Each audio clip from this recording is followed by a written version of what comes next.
Je suis une pierre vivante de jaspe, je suis l'épouse de Jésus de Nazareth.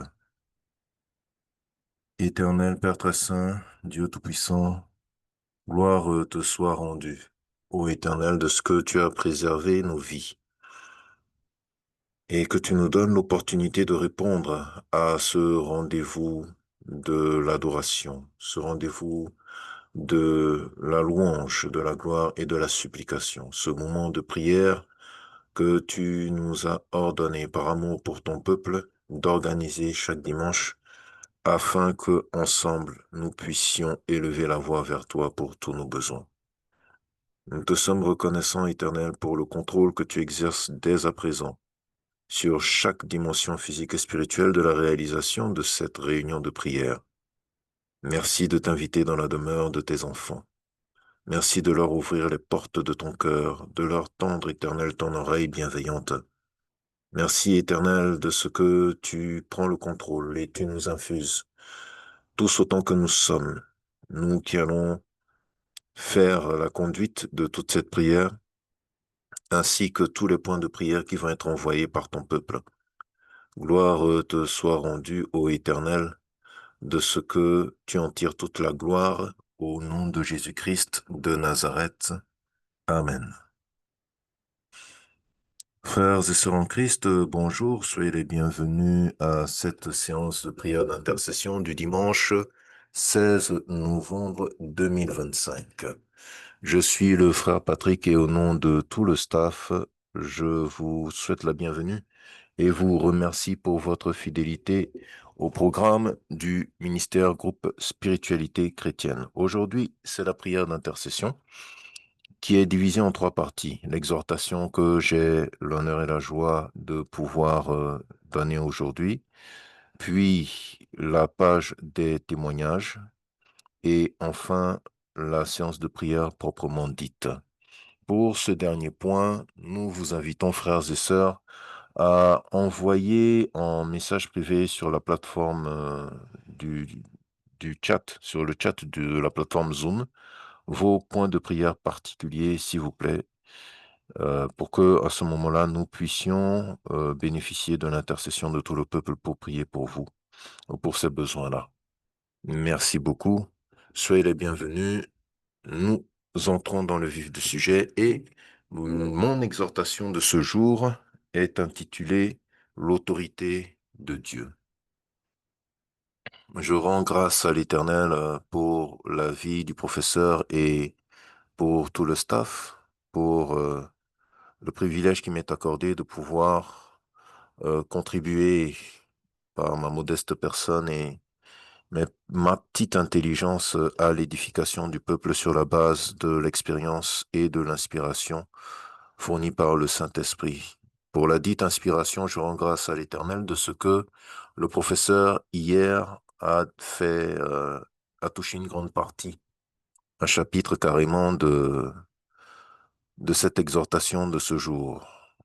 Nous rendons grâce à l'Éternel de ce que le Saint-Esprit est parmi nous. L'autorité de Dieu. Nous l'avons dit bien souvent, ce que l'être humain cherche sur la terre, c'est le bonheur. Seulement, en grandissant à travers toutes les cultures, que ce soit occidentale ou africaine ou autre, nous apprenons qu'il y a dans la nature des lois. Nous apprenons qu'il y a dans le monde des hiérarchies, des manières de faire pour pouvoir assurer un semblant de stabilité. Toutes ces choses sont ou spirituelles ou physiques. Dans le feu de l'action, dans les vicissitudes de chaque jour, lorsque nous avons à gérer les challenges de nos semaines de travail, de nos journées de vie, nous avons comme réflexe de vouloir d'abord compter sur nous et de compter sur nous-mêmes ou sur les gens que nous avons autour de nous. Ceci n'est pas une faute en tant que telle parce que nous avons été éduqués ainsi. C'est ce que dans la parole nous appelons marcher par la chair, marcher par l'essence.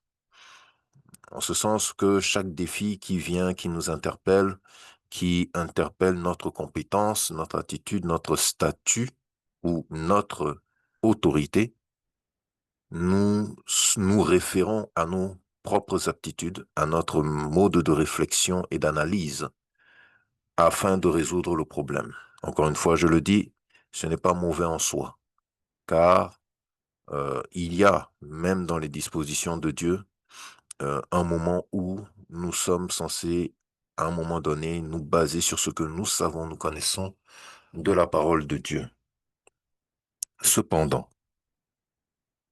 lorsque nous lisons la Bible et au regard de notre vécu, de tout ce que nous avons subi, causé, vécu, savouré de la vie de chaque jour ici-bas, lorsque nous nous arrêtons en des opportunités, des occasions comme les fins d'année ou début d'année ou date d'anniversaire pour certains, que nous nous arrêtons pour faire le bilan de nos vies, c'est l'opportunité pour nous de jauger la validité ou le résultat lié aux choix, aux décisions et aux actions que nous avons posées en tant qu'être conscient et réfléchi.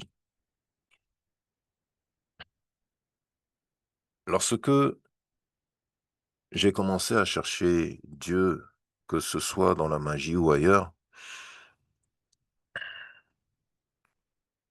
cette phrase était souvent répétée: le spirituel domine sur le physique, le spirituel domine sur le physique, le spirituel domine sur le physique.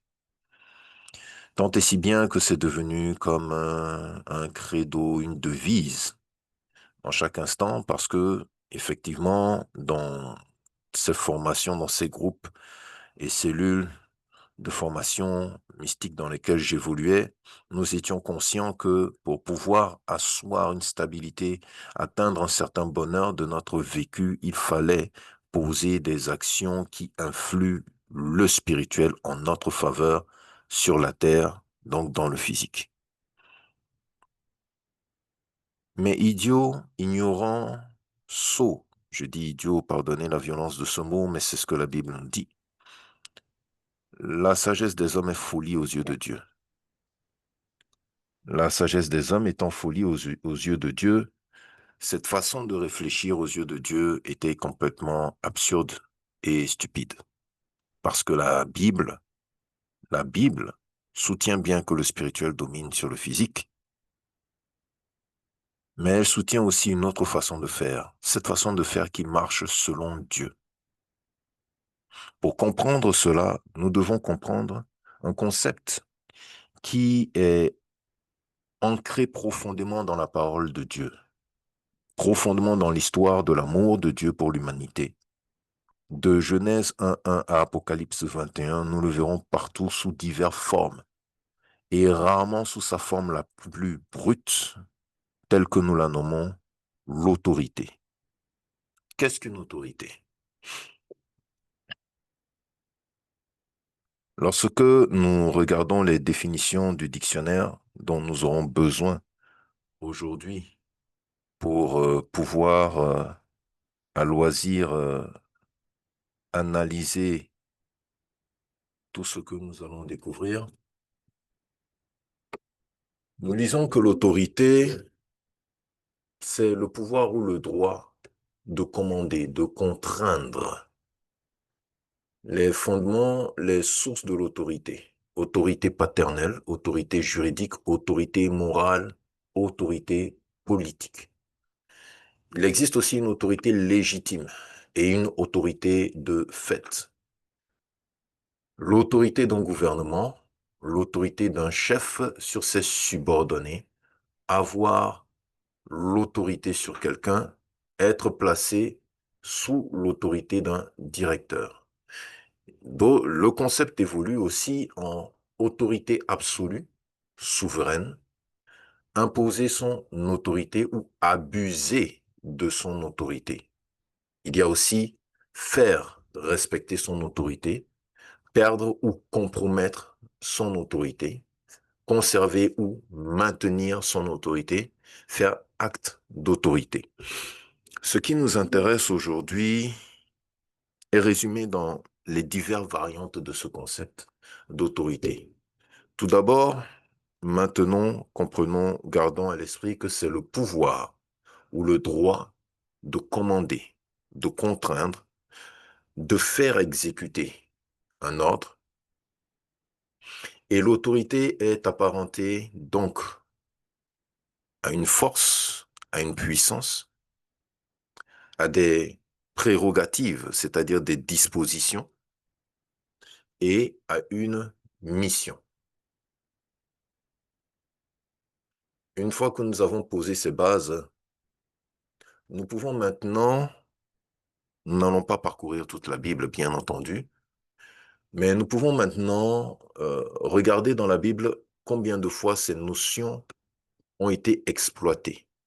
Je voudrais que nous fassions cependant une distinction.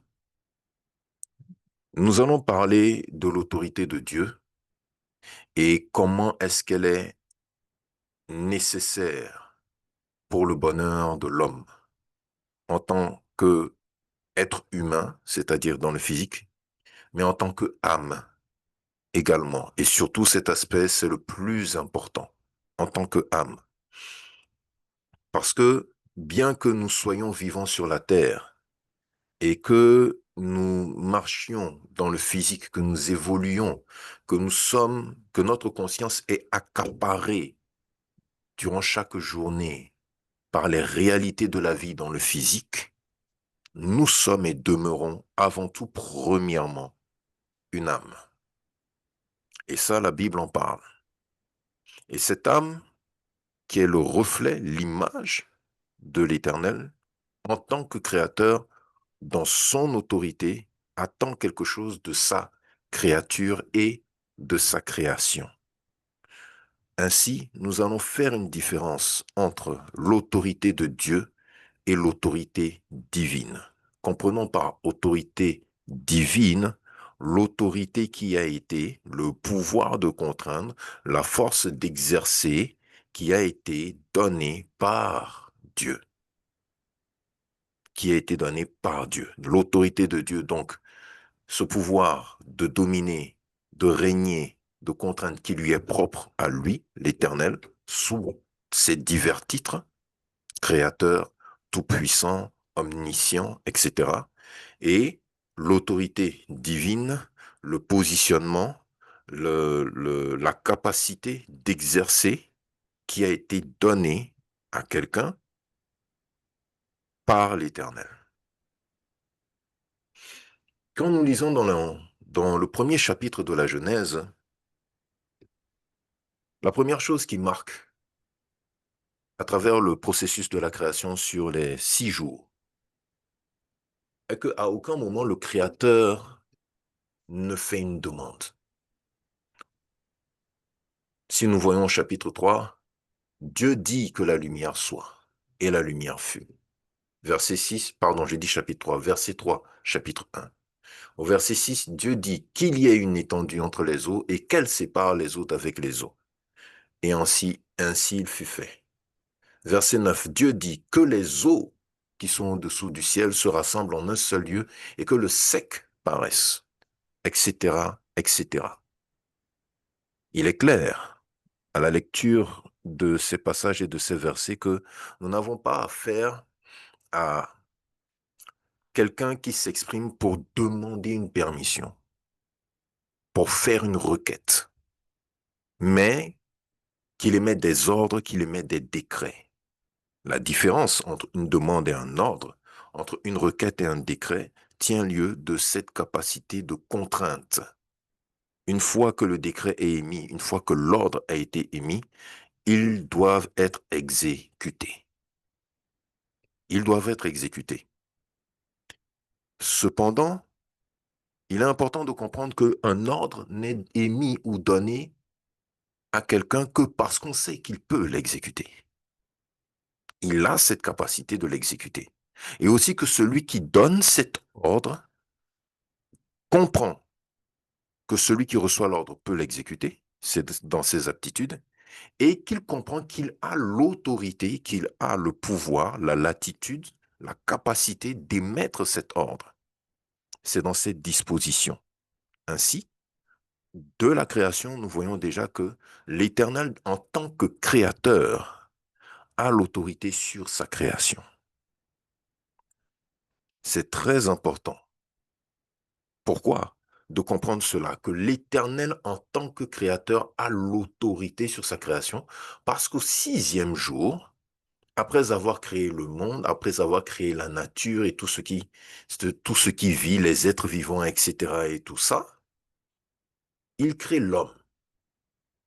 L'homme est donc une créature de Dieu en tant que créateur, et ainsi donc Dieu a autorité sur l'homme qu'il crée à partir de la terre. Dieu crée au verset 27, donc commençons au verset 26, il est écrit, puis Dieu dit, faisons l'homme à notre image, selon notre ressemblance, et qu'il domine sur les poissons de la mer, sur les oiseaux du ciel, sur le bétail, sur toute la terre, et sur tous les reptiles qui rampent sur la terre. Amen. Ce passage est d'un intérêt particulier. Il est très intéressant. Pourquoi? Parce que ici, Dieu se parle à lui-même. C'est une résolution. Il se résout à poser un acte.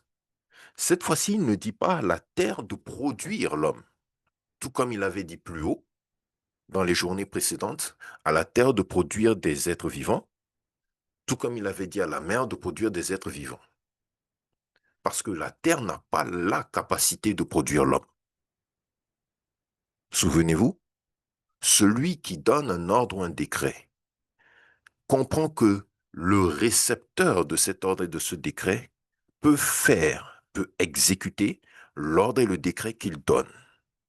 C'est ça la particularité de quelqu'un qui a l'autorité. Il ne donne pas un ordre là où l'ordre ne peut pas aller, car il recherche, en donnant cet ordre, une satisfaction. Il recherche une exécution. Il est clair que nous sommes dans un rapport hiérarchique de supérieur et de subordonné. Si nous revenons donc à ce verset, le verset 26, nous voyons ici que l'Éternel en tant que créateur, Dieu en tant que créateur, se résout, prend la résolution, décide de créer l'homme à son image, de le créer lui-même à son image, selon sa ressemblance, mais en lui donnant quoi? Une autorité. Et qu'il domine. Il a un pouvoir. Et qu'il domine sur les poissons de la mer, sur les oiseaux du ciel, sur le bétail, sur toute la terre et sur tous les reptiles qui rampent sur la terre. Quasiment tout ce que la terre a créé sous l'autorité de Dieu, tel qu'il avait décrété 5 jours plus tôt. Rien que la terre. Donc l'homme est créé avec une autorité. Il est créé avec cette aptitude d'exercer cette autorité-là conformément à ce que Dieu lui a donné. Et ici, nous parlons bien entendu du premier Adam, donc de Adam. Et Dieu créa l'homme à son image, et il le créa à l'image de Dieu, il créa l'homme et la femme. Nous avons vu une première directive, et le verset 28 nous en révèle une plus grande. Dieu les bénit et Dieu leur dit, soyez féconds, multipliez, remplissez la terre et l'assujettissez, et dominez sur les poissons de la mer, sur les oiseaux du ciel et sur tout animal qui se meut sur la terre. Amen. Ici, beaucoup diront, ce n'est qu'une bénédiction. Bien. Ce qui nous amène à survoler l'aspect de la bénédiction du commandement. Qu'est-ce qu'un commandement et qu'est-ce qu'une bénédiction? Quelle est la différence entre les deux? Le commandement est une disposition, c'est une loi, c'est un ordre, c'est un principe, c'est une règle à ne pas enfreindre qui a été mise en place par Dieu dans son autorité de créateur, dans son autorité de père, dans son autorité souveraine, absolue. comme nous l'avons vu dans la définition. Ici, nous voyons le concept d'absolu de l'autorité. Maintenant, est-ce qu'une bénédiction est un commandement? Si la bénédiction ouvre la porte à une aptitude, si Dieu émet cette bénédiction dans son autorité, n'attend-il pas que cette bénédiction se réalise? Isaïe nous dit que l'Éternel n'est pas un homme pour mentir, ni le fils d'un homme pour se repentir, que lorsque sa parole sort, elle ne revient pas à lui sans avoir accompli ce pourquoi elle est sortie. À partir de cet instant, la bénédiction, lorsqu'elle est sortie, est une permission accordée, mais en même temps une attente. Comprenez bien, ici, Dieu ne parle pas à la terre, il parle à l'homme. Dieu ne parle pas à la terre, il parle à l'homme, qui a donc cette capacité d'être fécond, de se multiplier et de remplir la terre et de l'assujettir. Connaissant la perfection de Dieu, assujettir la terre, la fécondité, la multiplication sont dans ses desseins. Ceci est très particulier parce que lorsque l'Éternel ouvre cette porte de bénédiction et que l'humanité commence à remplir la terre, cette bénédiction n'arrête pas de se réaliser. Elle n'arrête pas de se réaliser, tout comme les décrets qui sont sortis pour le soleil. Quand il a placé les luminaires dans le deuxième jour, quand il a séparé le ciel et la terre, l'étendue d'en haut et l'étendue d'en bas, dans le troisième jour, quand il a ordonné à la mer et à la terre de produire des êtres vivants, des espèces végétales, pareil dans le cinquième jour. Le processus se répète parce que le décret contraire n'a pas été prononcé.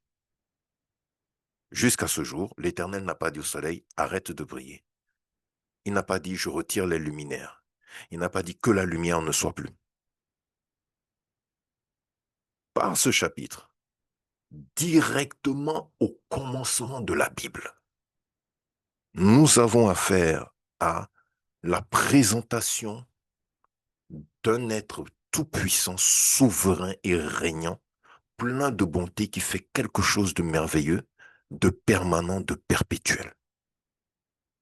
Comme je vous le disais, le principe de l'autorité de Dieu est omniprésent dans la Bible sous plusieurs formes. Un verset le dit clairement quand nous lisons dans le livre des Psaumes au chapitre 46, le verset 10, il est écrit « Arrêtez et sachez que je suis Dieu, je domine sur les nations, je domine sur la terre. » Qu'est-ce que ça veut dire? Qu'est-ce qu'une nation? Une nation, c'est une organisation humaine et sociétale dans laquelle est exercé plusieurs types d'autorité. Qu'est-ce que la terre? La terre, c'est l'ensemble de la création de ce monde, de cette planète. Ici, sèchement, clairement, de la façon la plus simple et la plus claire et indubitable qui soit, l'Éternel révèle sa position dominante. Arrêtez et sachez. Que cela soit clair pour tout le monde, dans une autre façon de parler, si vous me permettez le plagiat, sachez que je suis Dieu. Deux points, celui qui domine, celui qui est incontestable, celui qui est irrenversable, celui qui est invincible et indéfectible face à toutes les organisations de l'homme et face à toute la terre en tant que création. Avec toute leur force, tout leur pouvoir, tout leur potentiel, destructeur et constructeur, quel qu'il soit, je suis celui qui domine, dans le physique comme dans le spirituel. Ainsi parle l'Éternel. Voici le premier aspect, l'autorité de Dieu propre à lui, en tant que décréteur, en tant qu'organisateur, en tant que créateur et donc en tant que planificateur face à tout ce qu'il donne.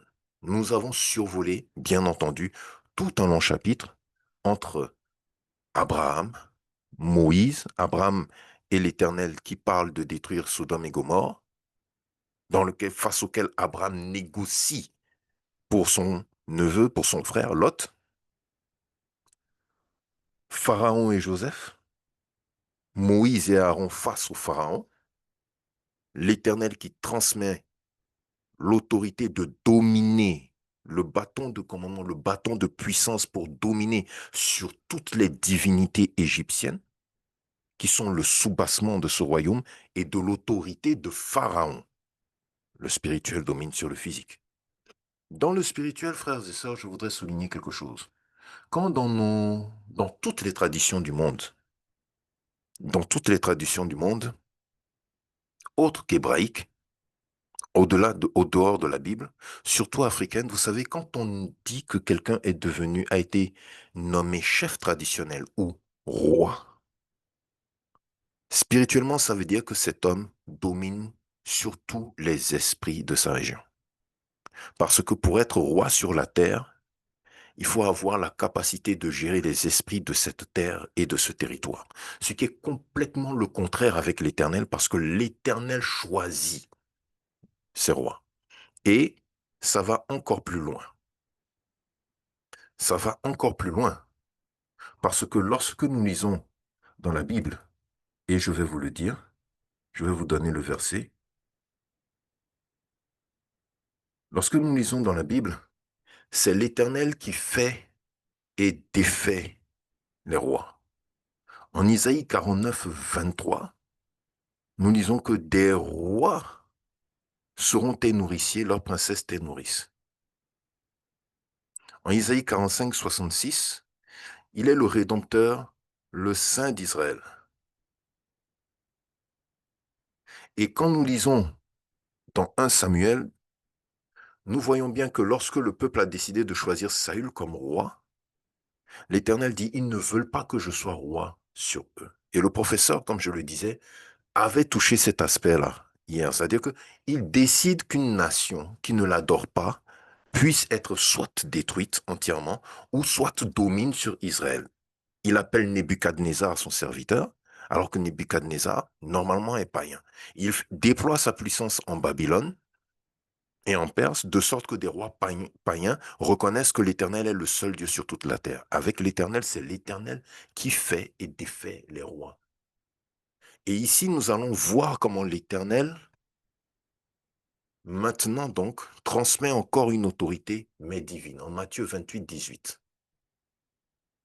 En Matthieu 28, 18, il est écrit, Jésus s'étant approché, leur parla ainsi, tout pouvoir m'a été donné dans le ciel et sur la terre.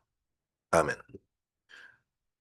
Nous pouvons prendre cette phrase dans tous les contextes possibles. Nous pouvons lire tout le chapitre 28. Cette phrase dit ce qu'elle veut dire même prise isolément, de façon isolée. Tout pouvoir m'a été donné dans le ciel et sur la terre. Tout pouvoir m'a été donné dans le ciel et sur la terre. Ça, cette disposition, cette annonce que le Messie fait ici est l'ombre du passage qui va être révélé par Paul, dans lequel on dit il a été souverainement élevé au-dessus de toute autorité, de sorte que au nom de Jésus-Christ de Nazareth, tout genou fléchit dans les cieux, sur la terre et sous la terre. Car il a été élevé au-dessus de tout nom, sauf celui de Dieu. Mais qui a transmis cette autorité? Qui a accepté ce pouvoir? Qui a accepté de le lui donner? Ainsi, nous voyons ici que le Messie est revêtu d'une autorité divine. Cette autorité divine lui est nécessaire pourquoi? Parce qu'elle est liée à sa mission de rédempteur, de sauveur des âmes, de laveur des péchés de l'humanité. Elle est liée à son ministère pour Israël et à la Pentecôte, quand nous lisons en Actes 2, Actes 1 et 2 et les derniers chapitres de Luc, quand il dit « Je vous enverrai une puissance », c'est parce qu'il a déjà le pouvoir de le faire ici. Matthieu 28, 18. En Matthieu 28, 18, il est ressuscité. Il est déjà ressuscité. Mais il a déjà vaincu la mort. Il annonçait à ses disciples qu'il devait vaincre la mort parce que c'était décrété par le Père.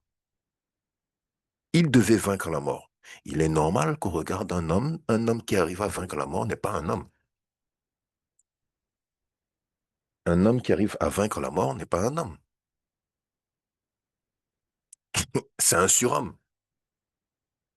C'est un Dieu. Il a une capacité de Dieu que quelqu'un d'autre n'a pas. Et le concept de la résurrection, bien que connu par les Juifs, bien qu'ils en débattaient à l'époque, à cet instant précis prend un tout autre aspect parce que ils en voient la démonstration de leurs propres yeux. Thomas est un Juif enraciné, fondamentaliste, qui a marché avec le Messie, qui a eu la grâce de le rencontrer, mais qui a eu encore le privilège de pouvoir mettre son doigt dans ses plaies. Le même Thomas qui disait tant que je ne l'ai pas vu de mes yeux, je ne crois pas, est le premier de tous les Juifs à dire à Jésus, mon Seigneur et mon Dieu. Parce que cet homme a quelque chose que lui n'a pas, qu'il a touché du doigt, littéralement. Vous savez où se trouve la bonne nouvelle pour nous chrétiens de la grâce? C'est que tout ce plan, ce dessein est une continuité pour nous, héritiers des nations aujourd'hui. La chrétienté ne peut pas, le chrétien, qu'il soit croyant, simple croyant, pardonnez-moi, je vais peut-être en blesser certains, c'est-à-dire simple chauffeur de banc. Il se lève, il va s'asseoir à l'église, il va danser, il va écouter l'homélie, il va écouter les enseignements, il rentre chez lui et il n'applique pas. Ou qu'il soit disciple de Dieu, c'est-à-dire qu'il se lève, qu'il a une mission, qu'il chasse les démons. Quand nous regardons les béatitudes, quand nous regardons la mission, quand Jésus, au début de son ministère, nous allons le lire, quand Jésus, au début de son ministère, prend le livre d'Isaïe et lit son ordre de mission qui avait été annoncé par le prophète,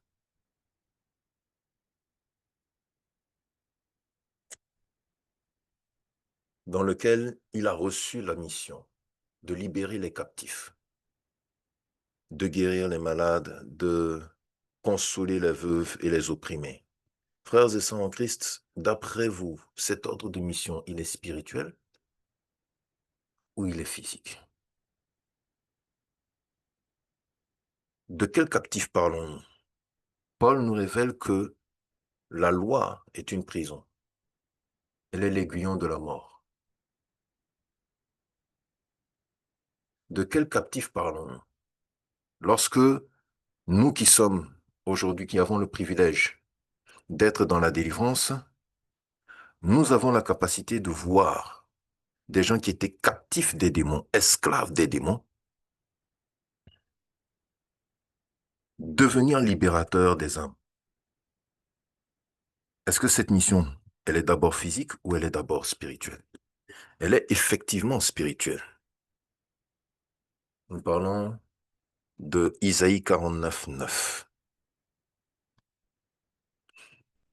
Nous allons aller dans l'origine même de ce passage, donc dans Isaïe 49.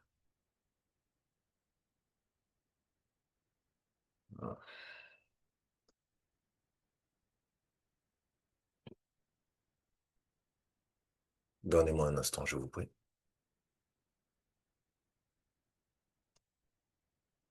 En Isaïe 49, à partir du verset 1, nous lisons. Écoutez-moi, peuple lointain, soyez attentifs. L'Éternel m'a appelé dès ma naissance, il m'a nommé dès ma sortie des entrailles maternelles. Il a rendu ma bouche semblable à un glaive tranchant. Il m'a couvert de l'ombre de sa main. Il a fait de moi une flèche aiguë. Il m'a caché dans son carquois. Et il m'a dit, tu es mon serviteur, Israël en qui je me glorifierai. Et moi j'ai dit, c'est en vain que j'ai travaillé, c'est pour le vide et le néant que j'ai consumé ma force, mais mon droit est auprès de l'Éternel. Mon droit est auprès de l'Éternel et ma récompense auprès de mon Dieu. Il en a l'autorité de me donner un droit et de me récompenser. Maintenant, comme nous lisons verset 7. Ainsi parle l'Éternel le Rédempteur. Le Saint d'Israël, à celui qu'on méprise, qui en horreur au peuple, à l'esclave des puissants. Des rois le verront, ils se lèveront, des princes, et ils se prosterneront, à cause de l'Éternel qui est fidèle, du Saint d'Israël qui t'a choisi. Et voici le passage. 49.8. Ainsi parle l'Éternel, au temps de la grâce, je t'exaucerai, et au jour du salut, je te consacrerai, je te garderai et je t'établirai pour traiter alliance avec le peuple, pour relever le pays et pour distribuer les héritages désolés, pour dire aux captifs, sortez, et à ceux qui sont dans les ténèbres, paraissez. Nous avons encore la profondeur de cela dans le chapitre 61 que je vous invite à lire. Nous sommes dans l'autorité divine. Et quand Jésus dit en Matthieu 28 qu'il a reçu tout pouvoir, nous avons vu la démonstration de cette autorité physique en Matthieu 7, 29, car il enseignait comme ayant autorité et non pas comme leurs scribes. Il enseignait comme ayant autorité et non pas comme leurs scribes. La démonstration a été faite. Mais que nous dit Matthieu 6, 33? Dans Matthieu 6, le Messie, Jésus-Christ de Nazareth, notre Seigneur, nous invite à avoir un changement de mentalité. Donc, je plagie, je paraphrase. Il leur a parlé de la nourriture, du toit, du vêtement. Ne vous inquiétez pas de ce que vous allez porter. Les oiseaux des cieux ont tout ça. Les lys des champs ont tout ça. Pourquoi est-ce que votre Dieu, plein d'amour, ne vous donnerait pas ça? Je paraphrase et je plagie. Et il arrive au verset 33 de Matthieu 6. Cherchez premièrement le royaume et la justice de Dieu, et toutes ces choses vous seront données par-dessus. Cherchez premièrement le royaume et la justice de Dieu, et toutes ces choses vous seront données par-dessus. Amen. Frères et sœurs, au temps où Jésus était apparu, et beaucoup de gens, quand ils lisent la Bible, ne comprennent pas ce volet. Au temps de la Bible, on parlait de royaume. Qu'est-ce qu'un royaume? Un royaume, c'est le territoire de l'exercice d'une royauté, d'un règne, donc d'une autorité, d'une hiérarchie suprême. Aujourd'hui, nous ne vivons pas dans des royaumes, nous vivons dans des gouvernements. C'est la même chose. C'est une autorité, c'est le territoire de l'exercice d'une autorité, d'une hiérarchie. Eh bien, celui qui en 46 dit je domine sur tous les peuples et les nations, qui en Matthieu 28 dit au Messie, donne au Messie tout pouvoir sur la terre et dans les cieux, qui l'a envoyé, celui-là nous dit chercher premièrement le royaume et la justice de Dieu, c'est-à-dire chercher l'exercice de l'autorité de Dieu. Car dans son autorité, il règne et dans son autorité, il fait justice. Cherchez d'abord l'autorité de Dieu sur toute chose de votre vie. Cherchez d'abord, sur toute chose de notre vie, cherchons l'autorité de Dieu. Cherchons l'aval de Dieu. Cherchons le jugement de Dieu. Cherchons la validation de l'Éternel. Car la bénédiction est une validation, c'est une autorisation. Et il est capable de condamner. Donc la malédiction est une condamnation. Tout ça, ce sont des décrets qui viennent de Dieu, car il en a la possibilité. Dans nos organisations humaines, les hiérarchies sont contestables. Mais quand on en arrive avec Dieu, son autorité est incontestable. Ce qu'il dit se réalise. Ce qui fait que si on conteste un ordre donné par une autorité qu'il est capable d'exercer, que cet ordre est capable d'être exercé, et que la personne, le subordonné qui reçoit cet ordre, ne le fait pas, on parle d'insubordination. Et dans les faits, on va jauger si cette insubordination est justifiée ou pas. Parce que quand, par exemple, un directeur d'entreprise donne un ordre à son comptable qui dépasse ses prérogatives, qui sont contraires à l'éthique, qui sont contraires au mode de fonctionnement de ce comptable, normal, n'est pas en position normalement d'exercer cet ordre, d'exécuter cet ordre. L'homme peut donner des ordres qui peuvent être insensés à se subordonner. Dieu ne le fait pas, nous l'avons vu plus haut. S'il dit au soleil d'être le luminaire qui préside au jour, c'est parce que le soleil en a la capacité et que c'est dans sa nature de pouvoir le faire, il le fera. Il est omniscient. Donc si celui qui ne peut pas se tromper de sorte que son autorité est incontestable, met des dispositions en place et que nous ne les exécutons pas, ce n'est pas de l'insubordination. Et c'est là toute la subtilité entre l'insubordination, la désobéissance et la rébellion. Faisons cette petite parenthèse. Lucifer ne s'est pas insubordonné pour devenir Satan. Lucifer s'est rébellé. Il est parti dans des prérogatives qui n'étaient pas les siennes de lui-même. Dans le cadre de l'humanité, on appellera ça une traîtrise. Ce n'est pas de la désobéissance. Vouloir prendre la place de l'autorité qui est face à vous, c'est une traîtrise, c'est un renversement. Avec Dieu, cela ne peut pas avoir lieu parce que son autorité est absolue. Et Jésus nous dit de rechercher, de nous soumettre, de nous attacher à l'exercice de cette autorité pleinement, de sorte que par elle, tout ce dont nous avons besoin, qui a déjà été donné aux oiseaux du ciel, aux lys des champs, aux arbres de la forêt, nous soit de facto disponible. Matthieu 6,33. C'est une autre façon d'exprimer que dans sa souveraineté, dans son autorité, Dieu veut déjà nous donner tout ce dont nous avons besoin pour manger, nous vêtir et dormir. Nous terminons en termes de lecture avec 2 Corinthiens 10,5. Quand Jésus envoie les disciples vers toutes les nations du monde, pour faire des disciples et non des croyants, pour faire des disciples, faire d'eux des hommes et des femmes qui chassent les démons, qui guérissent les malades, qui réconfortent les cœurs brisés, qui détruisent les œuvres des ténèbres, des disciples, qui leur envoient la puissance qui est le Saint-Esprit. Paul dit aux Corinthiens, nous, quand il dit nous, c'est les disciples, les leaders, nous qui marchons dans l'exercice de la royauté, de l'exercice du règne et de la justice de Dieu, sous l'autorité de Dieu, nous avons l'autorité divine de renverser les raisonnements et toutes hauteurs qui s'élèvent contre la connaissance de Dieu, à savoir la Bible en elle-même. Et nous amenons toute pensée captive à l'obéissance de Christ. Est-ce que vous comprenez la dimension de ce verset?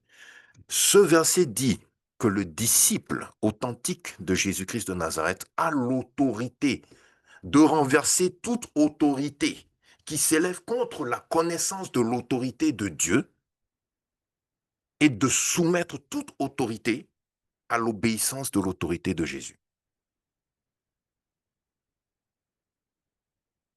La profondeur des profondeurs. Je le dis tout le temps, et nous allons terminer par là, frères et sœurs en Christ, quand nous entrons dans le spirituel, les chrétiens sont dangereux. Je ne connais aucune discipline de spiritualité qui atteigne le niveau dont les chrétiens sont capables, dans les sentiers de l'Éternel. Je vais refaire cette phrase. Je ne connais aucune discipline qui soit simple, facile d'accès, qui permette d'atteindre des hauts niveaux de réalisation que celle dans laquelle vous, frères et sœurs, dans la spiritualité chrétienne, êtes en ce moment. Vous avez à votre disposition le Saint-Esprit. détenteur de toute science, de toute connaissance. Le Saint-Esprit qui fait que les portes de l'enfer ne peuvent pas se déverser sur la terre parce que l'enlèvement n'a pas eu lieu. Parce que l'enlèvement, c'est le départ du Saint-Esprit. Tant qu'il est là, l'enfer attend. Ils attendent. Ils ne peuvent pas. Le Saint-Esprit qui fait que les portes de la mort ne prévalent pas contre l'Église, tel que l'a annoncé notre Seigneur à Pierre. Je ferai de toi la pierre, sur toi je bâtirai mon Église et même les portes de la mort n'y prévaudront pas. Mes frères et mes sœurs, il n'y a rien de plus effrayant sur la terre que la mort sous toutes ses formes. Et il existe sur terre quelque chose contre qui la mort ne peut rien, l'Église. L'Église. Combien de morts ont été enterrés dans les églises que vous connaissez? Moi, là où je suis encore, on vient de finir des funérailles. Combien de personnes enterrons-nous ici?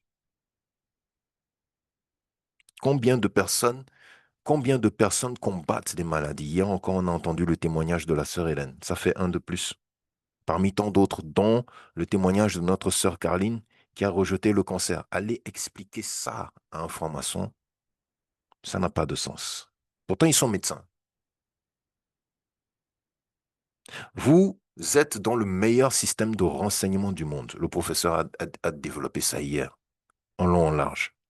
Il n'y a pas une information. Dans la spiritualité, quand nous étions dans les voies occultes, nous avions fait des recherches. Nous avons lu un document où on disait que les ninjas avaient la capacité de lire des documents secrets dans l'astral. Pour en arriver là, il faut passer tout un entraînement, faire des pactes, faire des rites. Nous dormons, une seule phrase, Seigneur Jésus-Christ de Nazareth, maître des rêves, et l'information nous est transmise, nous est donnée. Les informations que les dirigeants de vos sociétés vous cachent, vous les connaissez en temps et en heure.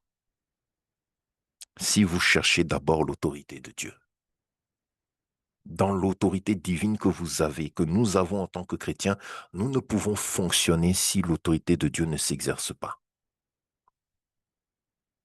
N'est-ce pas merveilleux? N'est-ce pas merveilleux? N'est-ce pas grandiose? Par cette exhortation, le Saint-Esprit m'a permis de comprendre que la chrétienté n'est pas un jeu. Pardonnez-moi de le dire. La chrétienté n'est pas un jeu. Je souhaiterais que vous puissiez le dire, le répéter à vos enfants. La chrétienté n'est pas un jeu.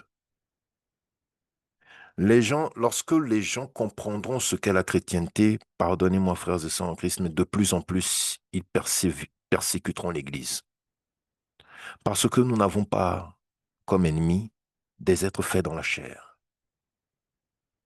Nous avons comme ennemi le royaume des ténèbres, le royaume du diable, qui à travers ses œuvres est en opposition au royaume de Dieu, dont nous sommes les serviteurs, dont nous sommes les disciples, dont nous sommes les exécutants. Le spirituel domine sur le physique, et le spirituel n'est pas un jeu. Et Dieu ne joue pas. Dieu n'a pas le temps de jouer. Dieu ne joue pas. Dieu est plus pressé que quiconque de nous bénir, de nous délivrer de chaque possession, de nous guérir de chaque maladie, de pourvoir à tous nos besoins en chaque instant, parce qu'il a soif de révéler son autorité et sa gloire dans ce monde. Et c'est aujourd'hui notre responsabilité à tout un chacun. Voilà notre rôle sur la terre. Voilà notre place. Renverser toute hauteur qui s'oppose à la connaissance de Dieu, qu'il est le Tout-Puissant, qu'il est souverain, qu'il est infaillible, qu'il ne ment jamais, qu'il est loyal et qu'il est le rémunérateur de ceux qui le cherchent. Cherchez et vous trouverez. Cherchez le royaume de Dieu et vous le trouverez. Frappez et on vous ouvrira. Frappez aux portes du royaume de Dieu et on vous ouvrira. Demandez et il vous sera donné. Demandez le royaume et la justice de Dieu et elle vous sera donnée. Matthieu 6, 33. L'autorité de Dieu dans notre vie est notre seule source de bonheur. L'autorité de Dieu dans notre vie est notre seule source de bonheur. C'est notre seule victoire. C'est notre seule garantie. C'est notre seul tampon. C'est notre seule assurance. Toute autre hiérarchie que nous avons au-dessus de nous ne compte pas si l'autorité de Dieu n'est pas dedans. Durant le confinement, nous avons vu plein de présidents se mettre à genoux pour demander pardon pour leur pays. Si l'autorité de Dieu n'est pas dans notre vie, peu importe le baptême, nous ne sommes pas des chrétiens saints. Il n'y a pas de chrétiens sans autorité. La chrétienté repose sur l'exercice de l'autorité de Dieu dans toutes ses dispositions. Car le Messie dit, je suis en mon Père et mon Père est en moi, et si vous demeurez en moi et que mes paroles demeurent en vous, Dieu en Christ en nous, l'espérance de la gloire, disait l'apôtre Paul. Nous pouvons nous asseoir sur l'autorité de Dieu face à chaque situation de nos vies et face à chaque questionnement de nos êtres nous-mêmes. Le royaume de Dieu, qui est spirituel, domine sur toutes les nations qui sont dans le physique et sur toute la terre qui est multidimensionnelle. Il est souverain et ce souverain est merveilleux pour chacune de nos vies. Voici en quelques mots cette exhortation que j'avais pour nous et que Dieu avait pour moi, pour me faire savoir, pour me confirmer et donc pour nous confirmer à tous que nous sommes au seul endroit où nous pouvons être. Nous ne sommes pas au bon endroit, frères et sœurs en Christ. Non, c'est un euphémisme. C'est une façon de minimiser la chose. Nous sommes au seul endroit où nous pouvons être. Il n'y en a pas d'autre. Qu'il soit bon ou mauvais n'est pas la question. Nous sommes au seul endroit où nous pouvons être, sous l'autorité de Dieu, dans la spiritualité chrétienne. Que l'Éternel vous bénisse. Amen.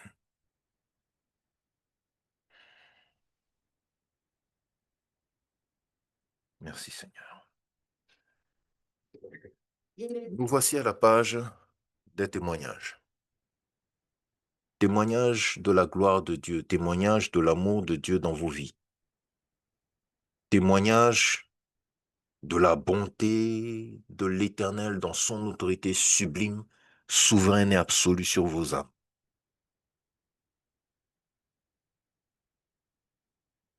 Cette page, c'est un moment pour nous, nous conforter, nous réconforter les uns les autres. Parce que comme je le disais tout à l'heure dans mon exhortation, des fois, les challenges de la vie nous font réagir de façon physique. Ce n'est pas que c'est mauvais ou pas, c'est comme ça que ce monde nous a éduqués. Et quand nous prenons le temps de nous asseoir sur la puissance de Dieu et surtout sur son amour, nous avons la grâce de voir sa puissance à l'œuvre. De sorte qu'il nous réconforte, qu'il nous confirme encore qu'il est là. Il est disponible pour nous dans chaque situation de nos vies. Et c'est ça le témoignage.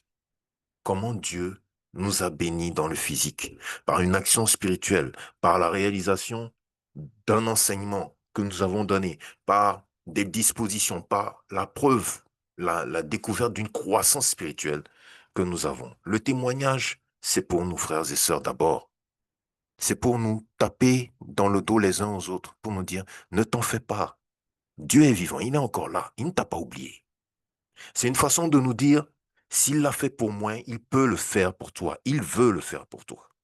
Ne gardez pas les témoignages pour vous, frères et sœurs. Nous avons besoin de vous entendre nous dire ce que Dieu fait pour vous. Que nous soyons dirigeants ou simples membres, quand il est question de parler de ce que Dieu a fait dans nos vies, nous sommes au même niveau. La seule autorité qui en tire victoire, c'est celle de Dieu. Donc, le processus est simple. Ayez à cœur, on va faire très simple, ouvrez vos micros et demandez la parole par ordre d'arrivée. Je m'efforcerai de vous transmettre cette parole pour que vous puissiez parler. Moi, j'ai déjà fait une partie de mon témoignage dans l'exhortation, donc considérez que j'ai déjà été le premier.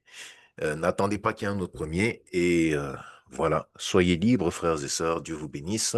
Le micro est ouvert.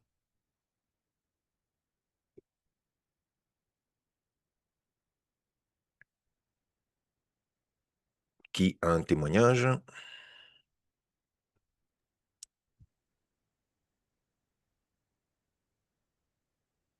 Qui a un témoignage? Qui a un témoignage? Frère Sully, vous voulez parler? Parce que je vois votre micro ouvert.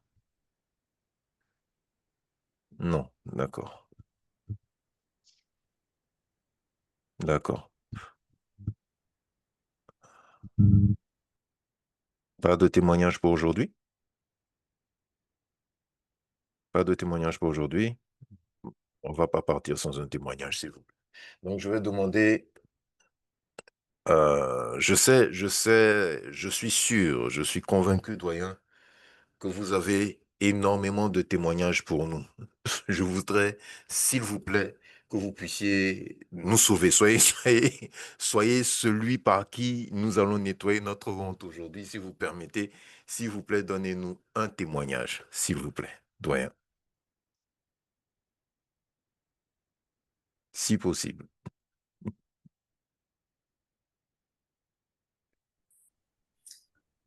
Merci, frère Patrick. Que les bien-aimés puissent commencer parce que sinon, on dira toujours c'est le staff. Et quand c'est le staff, les gens risquent de croire que nous fabriquons les témoignages. Je Ah, vois le frère d'accord. Le Timothée frère a un Timothée, témoignage. le frère Timothée s'est désigné pour nous. Donc, OK, frère Timothée, vous avez la parole, s'il vous plaît.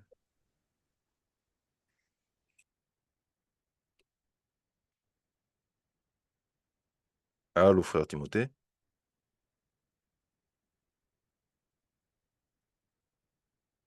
Ah, c'était peut-être une mauvaise manipulation.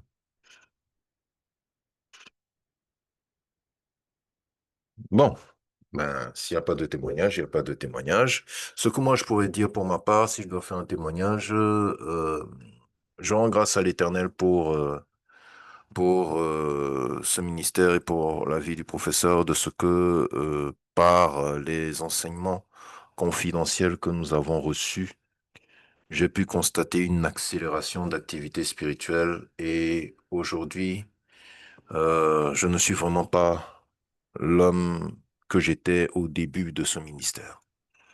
Que ce soit en réception d'enseignements intérieurs, que ce soit en compréhension des songes et des rêves, et que ce soit en déclenchement des expériences.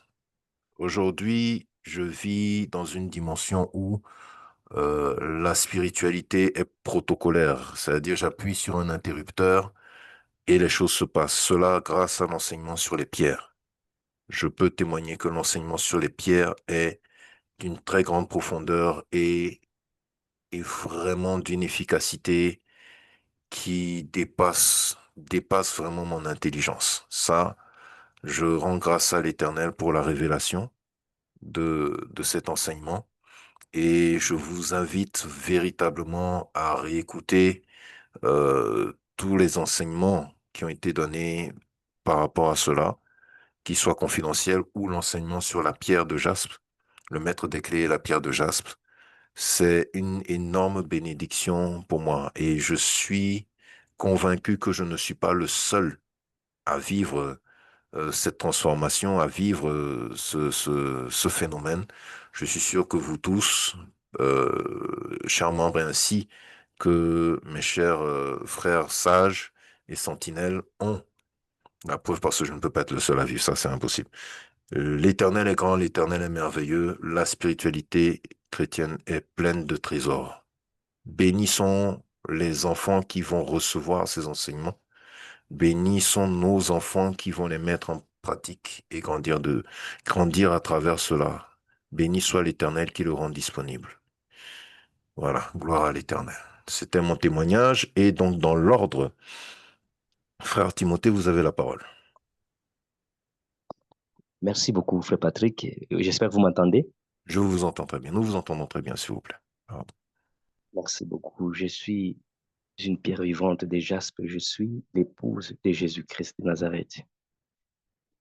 J'aimerais, au travers les micros et l'espace qui m'est offert, pour rendre grâce à Dieu, lui témoigner toute ma reconnaissance envers sa bonté, sa grâce et sa miséricorde. Dès ma venue dans cette communauté, la spiritualité chrétienne, euh, je savais que Dieu avait lancé l'appel sur moi pour accéder à ces ministères. Et je me souviens que je découvert ces ministères au travers le témoignage que j'avais écouté du frère Patricio. Ça m'avait beaucoup béni et je me suis plongé pour écouter la profondeur et l'ensemble des enseignements.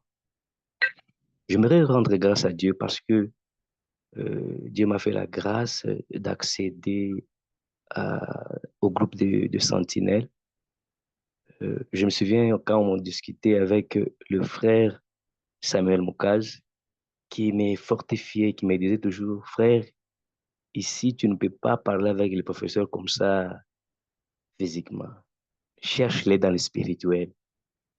Cherche à établir les contacts dans le spirituel. C'est là que tu vas découvrir beaucoup de choses.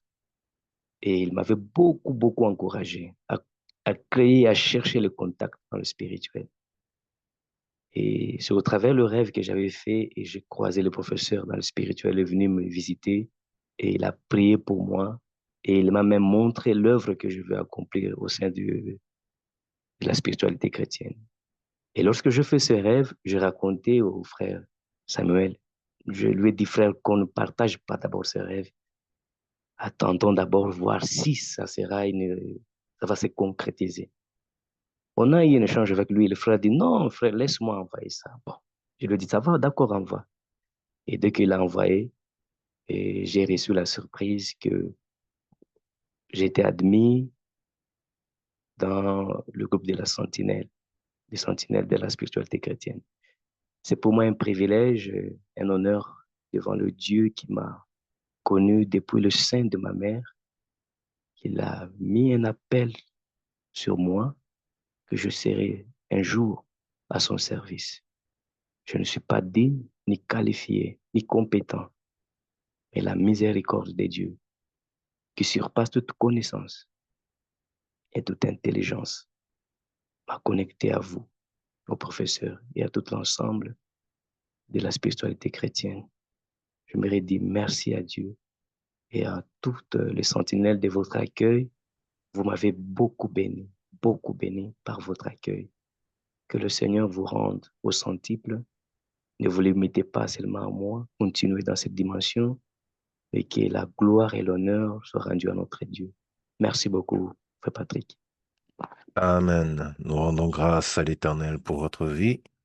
Bienvenue parmi les sentinelles et que l'Éternel continue de vous élever en connaissance et qu'il se serve de vous puissamment pour vraiment rehausser sa gloire dans votre vie et partout où il vous envoie. Amen. Témoignage suivant, frère Nguessan, vous avez la parole. Je suis une pierre vivante de jazz, je suis l'épouse de Jésus-Christ. Demeurez tous bénis dans le nom précieux de notre Seigneur Sauveur Jésus-Christ. Amen. Bon, je vais témoigner de la gloire, la bonté, la miséricorde et l'amour de Dieu dans ma vie. Parce que quand j'essaie de sonder un peu mon passé, je vois que le Seigneur a beaucoup fait. Parce que dans ce groupe-là, je crois que j'ai un peu duré quand même. Voilà. Depuis, c'est pas 2020, mais 2021, j'étais ici. Donc, je suis venu avec vraiment un bagage spirituel. J'avais trop de problèmes, histoire de sorcellerie et était aussi avec cette histoire de masturbation. Bon, tout ça là, ça pesait sur mon nom, ça me fatiguait. Et tout ça là, ça n'a pas commencé aujourd'hui. Donc, j'aimerais vraiment rendre gloire au Seigneur pour la délivrance qu'il opère dans ma vie et pour tout ce qu'il a fait. Parce que quand nous prenons les Écritures, dans Luc, c'est pas Luc 9, 26, Le Seigneur disait comme ça que celui qui a honte de moi devant les hommes, lorsqu'il viendra dans sa gloire aussi, il aura honte de lui devant le Père. Donc, nous a amené des moments témoignages, puisque nous sommes la lumière de ce monde. Donc, nous devons lui rendre témoignage. Et c'est dans ce sens-là que j'aimerais rendre mon témoignage pour glorifier le nom du Seigneur. Voilà, donc ce problème a commencé depuis mon enfance, parce que j'étais dans cette histoire de sorcellerie inconsciente là. Voilà.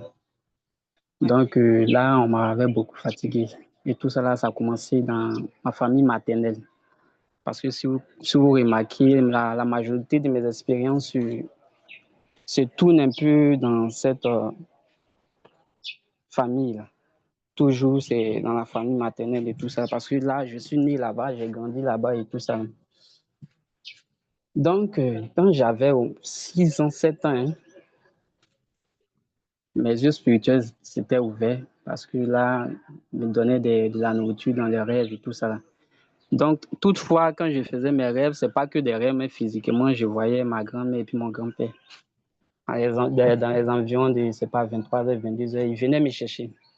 Et comme on était toujours couchés, tous couchés dans la chambre, puisque à l'époque, mon grand-père, il avait une maison, 3 chambres, salon, donc nous tous, on était couchés dans la même chambre. Donc, nous, les enfants, les petits-fils, on était couchés à terre et lui et sa femme étaient sur le lit. Donc, c'est dans ce sens-là, bon. Toutefois qu'ils venaient, je les voyais. Ils étaient derrière la porte, bien nus là. Et lorsque je me réveillais, je faisais la commission à ma mère.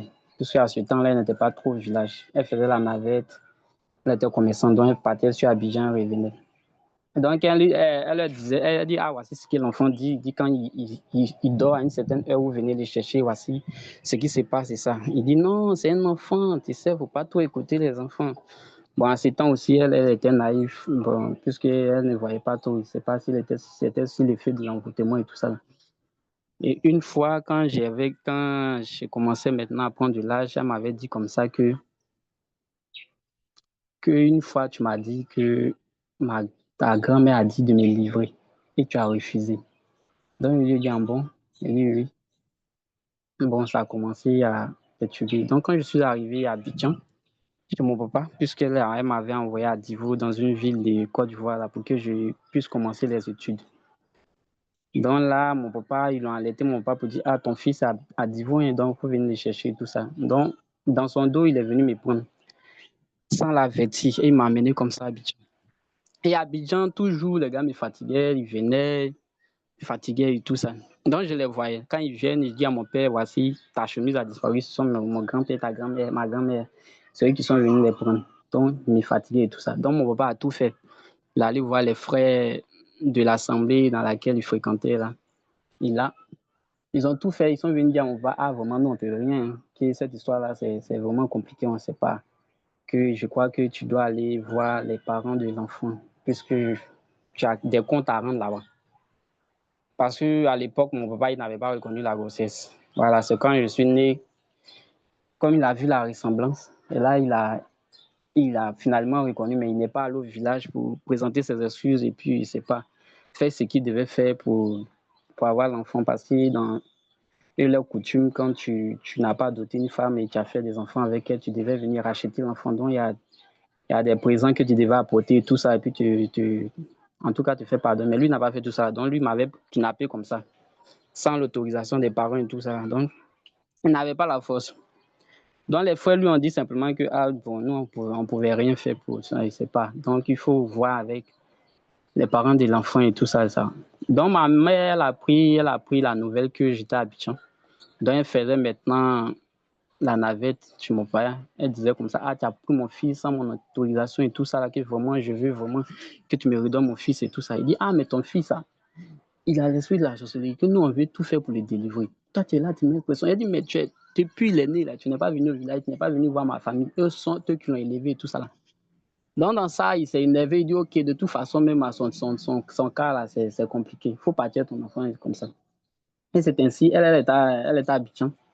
À sa plus grande surprise, je me suis retrouvé comme ça à Divo, en plein milieu scolaire. Ça, c'était quand j'étais au CM1 et tout ça. Donc, elle est venue à Divo, elle est venue saluer la famille, comme ça, ma vie, elle m'a repris. Elle a informé la famille au village pour dire que je venais. Et là, ma grand-mère et mon grand-père qui me fatiguaient et tous ceux que je voyais. Donc, comme ils ont appris que je venais, ma grand-mère m'attendait dans la cour. Donc, quand je suis arrivé, il y avait du kaolin. Pour les Africains, ceux qui connaissent le kaolin blanc. Donc, elle a pris ça, elle a passé ça sur mon visage. Depuis ce jour-là, je ne les voyais plus. Mais la chose perdurée au fait, mais je ne les voyais plus. C'était comme si c'était de façon inconsciente maintenant que ça s'est passé. Jusqu'à ce que je puisse avoir mon BBC et puis que je rentre encore sur Abidjan. Et lorsque je suis venu, là maintenant, j'étais maintenant grand. Donc, avec tout ce problème qui était derrière moi et tout ça là. Parce que la grâce que Dieu m'a faite, c'est que je ne pratiquais pas. Voilà, je voyais, mais je ne pratiquais pas. Je ne me suis jamais retrouvé dans une réunion où les gens sont nus et puis on fait réunion, mais en mission et tout ça là, ou bien tuer quelqu'un. Bon, je n'étais pas dans ce lot. Là, c'était la grâce que le Seigneur m'avait faite. Mais ces liens-là étaient derrière moi et ça me fatiguait. Donc, quand je suis venu dans cette assemblée, en ce moment, mon père était ici encore. Et là, je le suivais parce que moi, je savais ce qui s'est passé. Je ne dormais pas bien. Toujours, quand je fais des rêves, on me poursuit. C'est moi toujours qui cours dans les rêves. En tout cas, je me bats seulement. On me poursuit, tout ça. Donc, ça me fatiguait. Donc, quand je suis venu, dans l'assemblée où j'étais là, on ne parlait pas des liens. On disait que non, que tu as reçu le Seigneur, c'est fini. Jésus-Christ a payé le prix à la croix, c'est fini. Donc, il faut proclamer la victoire et puis c'est fini. Donc, histoire des liens, depuis j'étais dans l'assemblée, on n'a jamais fait combat contre la sorcellerie, ou mais c'est pas les forces du mal et tout ça, parce qu'ils ne reconnaissent même pas que Satan même existe au fait. Ils disaient que ce qui est sûr, il y a le libre arbitre et puis il y a les forces du mal, les forces du bien. Donc, ils prennent le Nouveau Testament et puis ils disaient que tout se passe en nous. Donc, on doit vraiment faire bien les choses pour que ces choses-là puissent passer. Donc, histoire de sorcellerie, histoire des liens ancestraux, placentaires, tout ça, là, on ne parlait jamais de ça. Donc, comme ils ont commencé à prêcher, on prêchait l'amour de Christ et tout ça. Donc, il a demandé, mais qu'est-ce qu'il faut faire pour accepter Jésus? On dit, il faut simplement te baptiser et puis le reste, le Seigneur va faire. Il a dit, OK. Et c'était pour la première fois dans l'église qu'un jeune de mon âge s'élève comme ça et puis il dit, bon, je vais me baptiser. Donc, ça a étonné tout le monde. Il dit, aïe. Donc, après, le responsable de l'église était venu voir mon père pour dire, mais attends, c'est toi qui as forcé ton fils à se baptiser. Il dit, non, c'est lui-même qui a pris sa décision. Il ne sait pas ce qui se passe, mais il ne sait pas. On dit OK. Et c'est ainsi qu'ils m'ont baptisé. Et depuis mon baptisé, là, maintenant, c'était devenu grave maintenant. Là, maintenant, là, mais il ne dormait plus même. Ça, c'était comme si on avait déclenché une guerre là-bas. Donc, avant, c'était un peu bon, mais depuis que je me suis baptisé, c'était devenu bizarre. Les attaques spirituelles, même dans les rêves, on me poursuit sûrement. Je ne sais pas, ce sont les animaux, les bœufs, les chiens, les serpents et tout ça. Donc, je ne comprenais pas. Il dit, mais on dit Jésus-Christ, quand tu t'es baptisé, Jésus-Christ a payé déjà le prix, tout ça. Mais comment se fait-il qu'il y ait encore ce problème, ça a perdu encore sur ma vie? Donc, je me posais des questions et tout ça. Et c'est ainsi, j'ai commencé à suivre les serviteurs de Dieu sur les réseaux sociaux. Donc, j'écoutais beaucoup les témoignages, les occultistes qui disaient comme ça que les sorciers qui pratiquaient la sorcellerie, la magie et tout ça, enfin, qui ont rencontré le Seigneur, comment le Seigneur a fait les délivrances. Donc, j'écoutais ces gens de témoignages, je suivais beaucoup les serviteurs de Dieu sur les réseaux sociaux et tout ça. Et c'est comme ça, il y a un serviteur de Dieu qui a attiré mon attention. Il a commencé à parler des liens ancestraux et tout ça. Que voici, avant de commencer, d'abord, vous devez prendre le livre de Jérémie 33, verset 3 et demander à ce que le Seigneur vous révèle vraiment ce qui se passe dans vos vies. Voilà, et puis fait un moment de jeûne et commencer à prier avec les psaumes et tout ça. Donc, il dit, OK, moi, de mon côté, je vais essayer de mener ce combat. Puisque dans mon assemblée, on ne parle pas de ça. Donc, moi, je vais essayer de faire une auto-délivrance pour essayer de comprendre ce qui ne va pas et comment est-ce que je pourrais mettre fin à toutes ces choses. Et c'est ainsi. Là, j'avais déjà fini avec le baptême. Ça, c'était déjà en 2017. Donc, j'ai commencé maintenant à prendre conscience. Ça, c'était maintenant en 2018. 2018-2019. Donc, j'ai pris le moment de prier. J'ai pris 3 jours de jeûne, accompagné de ce verset-là, Jérémie 33, verset 3. Et lorsque j'ai commencé ça, dans la première expérience, je me suis retrouvé dans l'expérience, le premier jour. Et là, ils étaient tous nombreux, ils étaient devant moi, mais c'était des animaux, des bœufs, des chiens et tout ça là. Donc, il dit, encore. Ça, là, hein, c'est frappant encore. Donc, j'étais prêt. J'ai dit, cette fois-ci, on va pas se laisser. Donc, ils sont arrivés à mon niveau. J'étais un peu éloigné. Et puis, tous se sont arrêtés un coup. J'ai dit, aïe. Mais ils attendent quoi? Puis, ils commencent maintenant. Et puis, on a commencé le combat comme d'habitude. Je vois silence, tous ces animaux étaient arrêtés puis me regardaient. Donc, je ne comprenais pas. Je cherche. Un coup, je vois où ils ont commencé à prendre la fuite. Donc, je ne comprenais pas ce qui s'est passé. Il dit, aïe, comment ça? Tout d'un coup, comme ça. Je regarde derrière moi où il y avait une forte lumière blanche qui était dessinée, qui était derrière moi. Donc, je dis, waouh! Donc, c'est à cause de ça, ils ont fui. Donc, depuis ce jour-là, j'ai commencé à me consacrer maintenant à pouvoir prier fort, fort, essayer de chercher ma délivrance. Et c'est dans c'est dans cette optique-là que j'ai rencontré le groupe spiritualité. Et quand j'ai rencontré le groupe spiritualité, j'ai commencé à leur poser tas de questions sur les réseaux sociaux. Ça, c'était en ce moment, c'était sur Facebook. Donc, c'est sur Messenger, on causait. En ce moment, mon papa, il était sorti et tout ça là. Donc, il avait rejoint maintenant la Rose Squad. Donc, je lui ai posé un peu de questions sur la magie, comment ça s'est passé et tout ça là. Et c'est ainsi que je suis entré dans le groupe et comme ça à suivre les enseignements et tout ça là. Donc, une fois maintenant, j'ai pris un moment aussi et j'ai dit au Seigneur, que vraiment, ceux-là, moi, je ne les connais pas. Hein. Le groupe spiritualité là, ça, je viens de les rencontrer, je ne les connais pas, je ne sais pas comment je suis arrivé là. Mais moi, je ne vais pas, en tout cas, rentrer dans une chose où je sais que je vais me perdre demain. Parce que j'ai vu beaucoup de serviteurs de Dieu qui ont suivi des voies, qui sont rentrés dans des églises et puis après, on a appris qu'ils sont morts, ils sont devenus autre chose. Leur situation s'est empirée. Moi, je vais vraiment te servir et faire tout ça là-dedans. Il faut vraiment me conduire, m'orienter.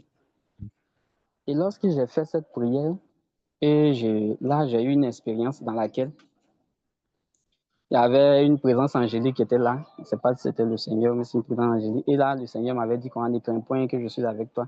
Je vais t'enseigner tout ce que tu dois savoir. Et c'est ainsi, il y a un cocotier qui s'est dressé et là, il a commencé à m'enseigner. Donc, j'étais content. J'étais dit, voilà, c'est ça que je cherchais, la connaissance. Mais ce n'est pas dans les églises où on fait. Je veux une église comme ça où, en tout cas, on enseigne la connaissance et tout ça. Là.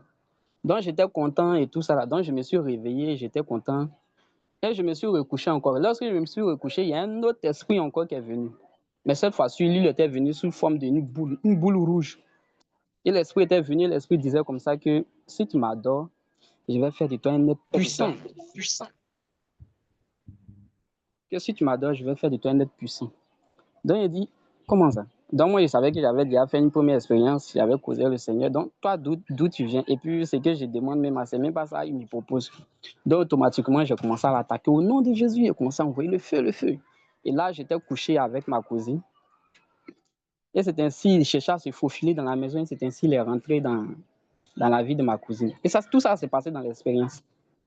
Et après, mon papa est sorti dans l'expérience. Et mon papa est sorti. Il a demandé qu'est-ce qui s'est passé. Non, il y a un esprit qui est rentré dans la maison. Voici ce qu'il a dit. Voici, voici.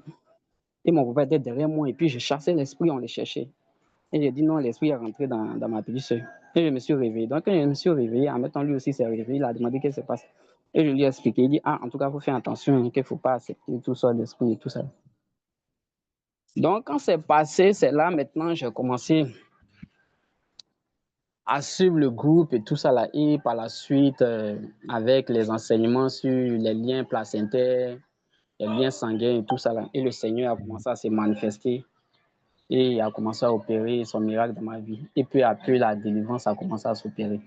Donc, je viens bénir le Seigneur pour dire que vraiment, le Seigneur est merveilleux. Voilà. Si aujourd'hui je suis dans le groupe spiritualité, ce n'est pas par ma propre force, mais c'est par la grâce du Seigneur. Voilà. Nous venons tous de loin. Voilà. Et je pense que par la grâce de Dieu, si Dieu me le permet, je vais aussi rendre le témoignage dans lequel il m'a fait sortir de la masturbation et tout ça.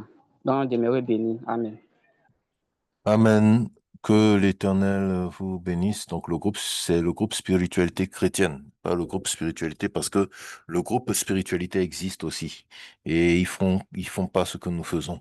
Donc le groupe spiritualité chrétienne. Merci Frère Nguessan. Sœur Hélène, vous avez la parole, s'il vous plaît. Je suis une pierre vivante déjà. Je suis l'épouse de Jésus-Christ de Nazareth. Bonsoir, peuple de Dieu. Amen. Je voudrais rendre grâce à l'Éternel parce que en cette même période l'année dernière, l'Éternel a donné l'instruction au professeur de faire ma délivrance en ligne parce que j'étais en train de préparer justement mon voyage pour aller à la prière de fin d'année comme celle qui est en train de se préparer actuellement. Et à cause de tous les problèmes que j'avais, l'Éternel a préféré que je reste au Cameroun et il a demandé au professeur de procéder à ma délivrance. J'étais en train de lire mon cahier de songes et je me rends compte que c'était le 16 novembre 2024 qu'on a commencé ma délivrance et depuis ce moment, ma spiritualité n'a fait qu'augmenter, comme, un peu comme le frère Patrick l'a dit. Il navigue entre des dimensions et des dimensions. Ma spiritualité n'a fait qu'augmenter. Mon intimité avec Dieu n'a fait qu'augmenter. Je, je découvre une dimension de l'intimité avec Dieu que je ne savais pas qu'il existait parce que venant du catholicisme profond, n'ayant toujours progressé que dans le catholicisme, j'avais une image de Dieu préfabriquée et une image de Dieu conditionnée par ce qui est donné et dit dans le catholicisme. Avoir des songes dans lesquels l'Éternel te parle, avoir des songes dans lesquels il te répond quand tu lui poses des questions, avoir des songes dans lesquels il te dit, j'ai prévu ceci pour toi, tout ce que je te demande, c'est d'attendre et de me faire confiance. Ça, c'est des choses que je n'avais jamais vécues mais que je vis au quotidien dans la spiritualité chrétienne et ce n'est pas quelque chose de basique. C'est une grâce énorme que l'Éternel me fait. C'est une grâce énorme que l'Éternel nous fait d'avoir ce ministère-là pour ceux qui veulent bien le prendre à sa juste valeur.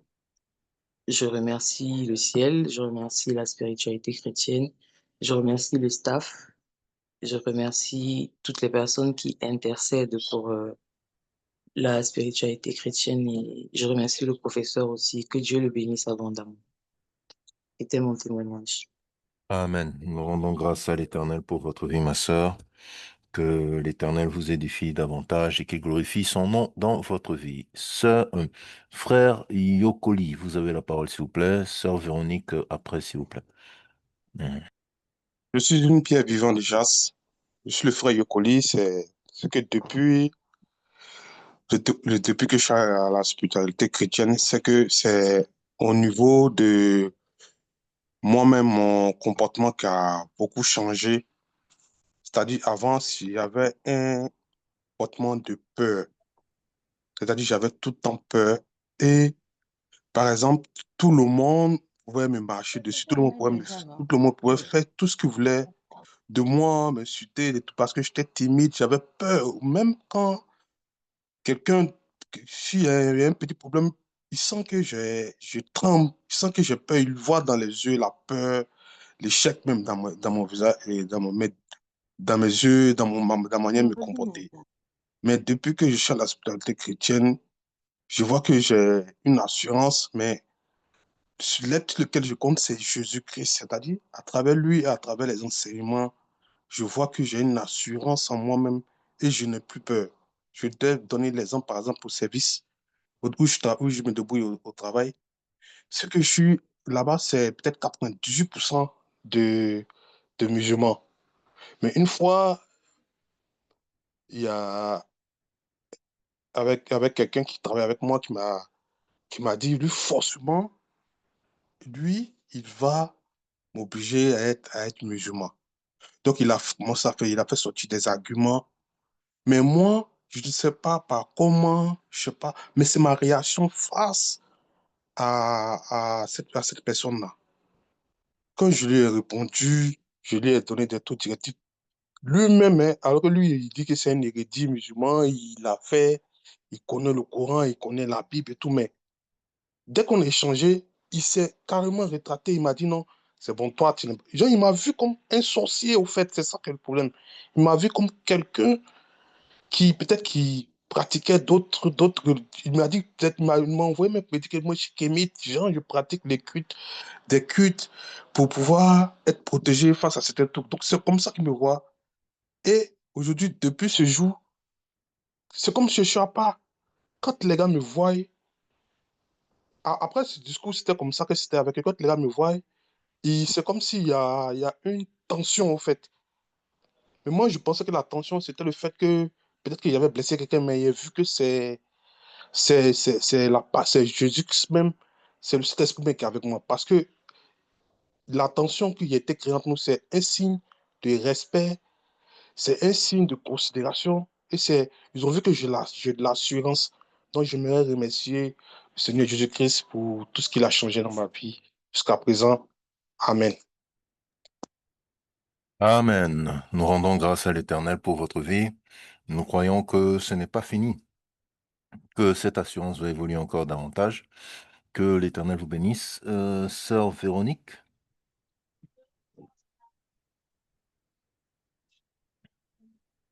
Ok, Sœur Happy, en attendant, Sœur Véronique. Sœur Happy, vous avez la parole.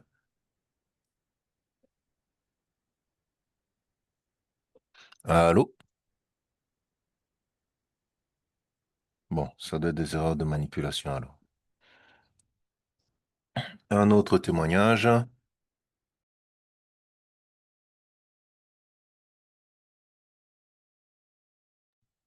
Un autre témoignage.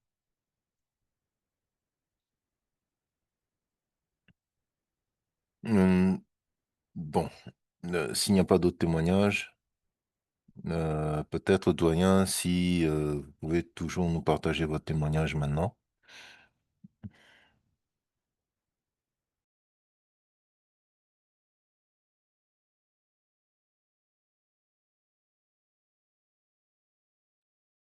Pas de témoignage? Ok, nous allons entrer dans les points de prière. Nous fermons cette page. Que l'Éternel tire toute la gloire et qu'il soit élevé à jamais et qu'il rende disponible sa grâce, son amour pour toute autre personne ici qui écouterait cela, que ainsi sa gloire et sa renommée se propagent encore de génération en génération au nom de Jésus-Christ de Nazareth. Amen.